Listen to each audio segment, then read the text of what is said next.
proudest moments in my history is my great-great-great-grandfather, who died at the age of 96, but at the War of Independence in Israel, he was the chief rabbi of Jerusalem. There's a famous picture of my grandfather, my great-great-great-grandfather, surrounded by Jordanian legionnaires. So I grew up in a very religious household. Orthodox Jewish, ultra-Orthodox is how I would describe it. Prohibitions on driving on the Sabbath, turning lights on or off, using electronics. Obviously all the kosher laws. My father was a kosher supervisor, so involved in the world of what is kosher and what isn't kosher most of my life. So I grew up in a very insular community. I am Greek Orthodox. I was born in a small village in the northern mountains of Greece called Stranoma. My great-grandfather came to Ellis Island in 1905. He was 26 years old. He came to the States along with many of his other young men seeking a better life in this country. So my grandfather grew up in Greece, and my parents came to the United States in 1966. I came to the United States with my sister in 1968. Well, I'm a Marine. I joined the Marine Corps in 2006, and around that time, the female population was as low as 6 to 7%. I could definitely say that I'm proud of myself for doing that, and my family is very proud as well.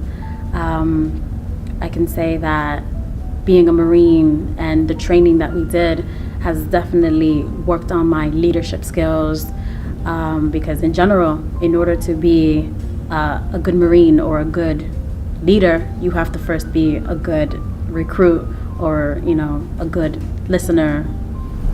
One of the things that my family like to do in relation to our culture, being African American, of course, and having Caribbean ancestry, we like to travel, and the opportunities that we travel and we're together, we take those moments to celebrate all birthdays, anniversaries, and various occasions that have impacted each and every one of our lives, since we do not get to see each other on a regular basis. So.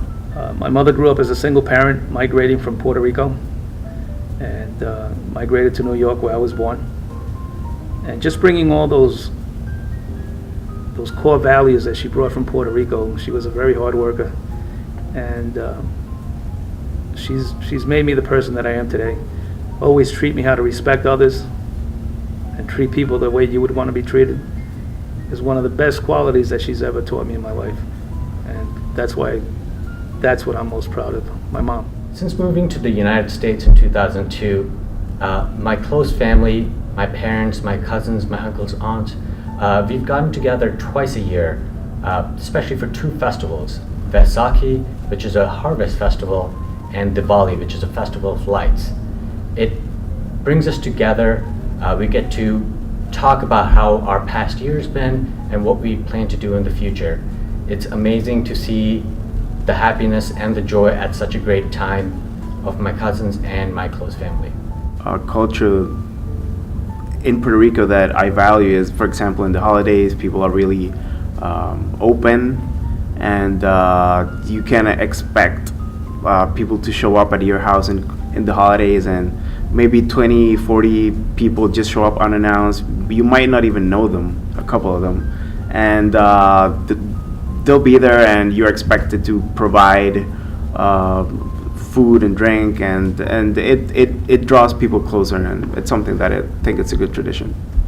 Getting my degree and raising my daughter, but getting her through high school while I was getting that degree.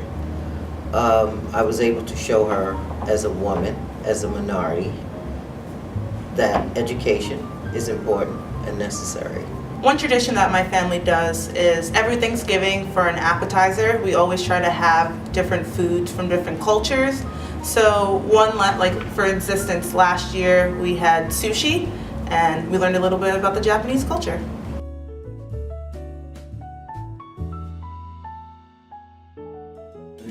Inclusive. Vision. Growth. Equality. Opportunity.